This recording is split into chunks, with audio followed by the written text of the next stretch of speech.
It really is really hard running an artisan type business. That's kind of what we're talking about right now. Artisans don't look at business like normal business people look at business, and they have to kind of stop and evaluate. We always are stopping to reevaluate what we're doing. And we were just in the middle of that, me and Linda here a second ago. I think one of the problems with not problems, the differences. I like challenge. Challenge. Yeah, let's call it a challenge. It's a positive word. Is that as an artisan, we always talk about the fact that what you're trying to do is achieve something that's going to be long lasting, build it as best as it can be. That's what an artisan does. They don't build something for profit. They don't build something for a quick turnaround. They build something to last a lifetime. And I think that that's the same approach that artisans take to business. The thing about an artisan business that's different than a typical tchotchke business or, something where you buy and sell, this type of thing, is that artisans are always reaching out into an unknown, right? To kind of, to bring form to something, and pull that back and then, give it to the client, and there's always an exploration, that has to happen, and how do you make money at exploring? Well, we don't necessarily have sponsors. Yeah. Yeah. But if anybody would like to sponsor us, our phone number is. Yeah, exactly. Yeah. Feel free. But we're bringing something out, right? Out of nothing. Right. And that's an exploration. That's kind of one of the problems we're trying to solve, is because not everybody likes to explore, right?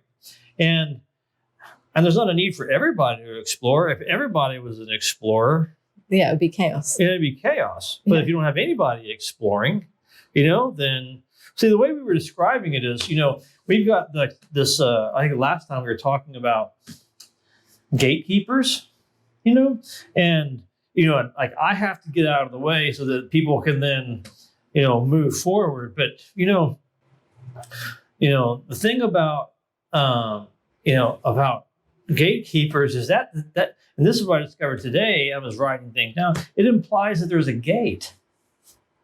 Yeah. And some people are just fine with, staying at the gate, and I was thinking, gosh, I got to get everybody, moving beyond the gate somehow. But maybe that's not true. No, I mean, I think that is, you've got to have all pieces of the puzzle to make it work. You can't just expect. If you had all that one type of personality in a business, it would be, like having a business of type A folks. You need all the dynamics. But what if we don't have a model of our business? We don't have all the pieces. No, I mean, there's always something missing. Yeah. It's kind of it's not just that it's missing. It's trying to get the balance. I think it's about balance. Well, then we got what are we trying to balance? Yeah. Okay, here it is. This is what we're trying to balance as I see it at this moment. And this is always something that's in flux and in motion. The balance is a proper balance between exploration and mining of resources and bringing those back. Somebody's got to go out and get that. And that's balanced with the people back at the fort, back at the house, back at the compound, who are processing the resources, into something useful. Yeah. Right? So you have some people that there's no need for them to go beyond the gate, to go and explore and find the minefields, or the fields that you would mine, the minefields. No, I lost another one.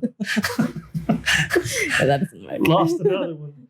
Oh, well, stop sending them out to the minefield. We want to go mine the field, or find fields to mine. I mean, I think whenever you've got a business, you've got the different dynamics and, the people that are the ambitious kind of climbers and the the people that, show up and leave on the dot at 5 or whatever. But in an artisan business, and especially a small business, the role that every single person plays is so critical. And I think what happens is you get to where you're used to with what, maybe we've figured it out. Maybe we've got like 6 members of staff and we kind of have got a way of working that works. And then you just, in such a small business, you introduce one extra person or one person leaves or whatever the dynamic is. And you have to rethink that whole dynamic again.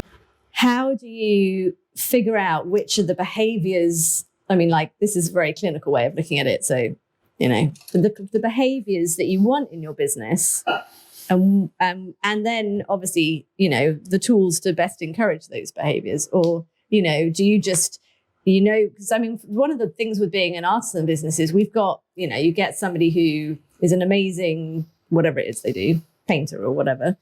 And then you're like, okay, so they're an amazing that, but do we just figure out that we don't want them to do these other things? Or is it essential that they are also, you can get people that are incredible artisans who can never talk to a customer, and you can either coach them to talk to a customer, or you can say, look, we're just going to keep them out of the way of customers, Hear them over yeah, there. exactly, because they're awesome at that thing, but not every artist or artisan can be good at everything, and so you have to either accept that people are not, and then find ways of filling that, because not everybody can be all the things. That's not. Well, one of the things that when I was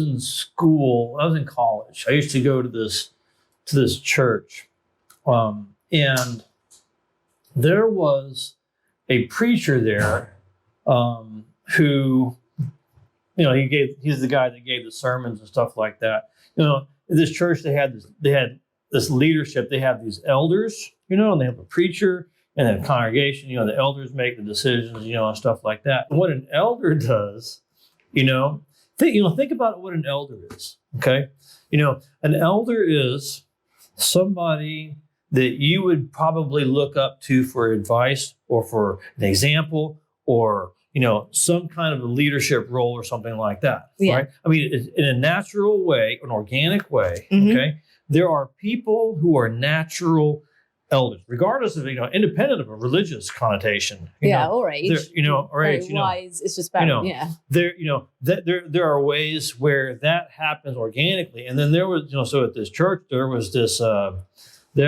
guy, who was that for me. Right. You know what I'm saying? And he was my elder. His name was Ron. And it was really amazing. It was an authentic. It was one of those authentic things. And but then the church had this election.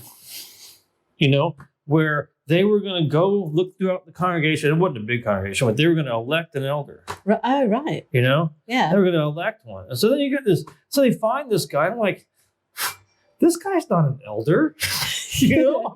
How can this guy, and so here he is, elder, and it was very hard for me to show that person the respect of the office of elder. Yeah. Because to me, he wasn't. Yeah. I think that leadership, in the company, it happens organically. Well, right? yeah, it comes down to, you have to trust. It comes down to trust. You have to trust your leader.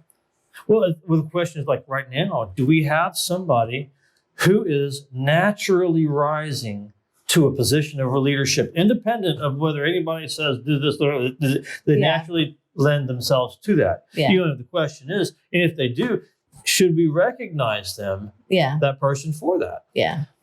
And so so a person doesn't necessarily need a title to show leadership, and that was the whole point, right, of that. Yeah. You know what I'm saying?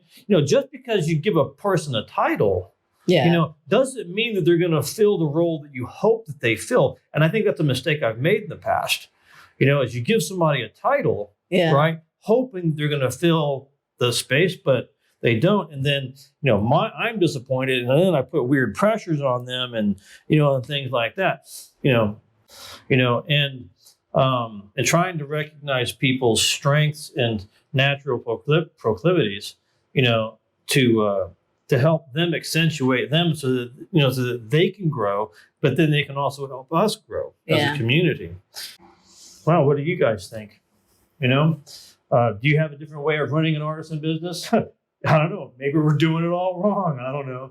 Maybe you got better ideas, or complementary ideas, or something that says, no, don't do it that way or do it this way.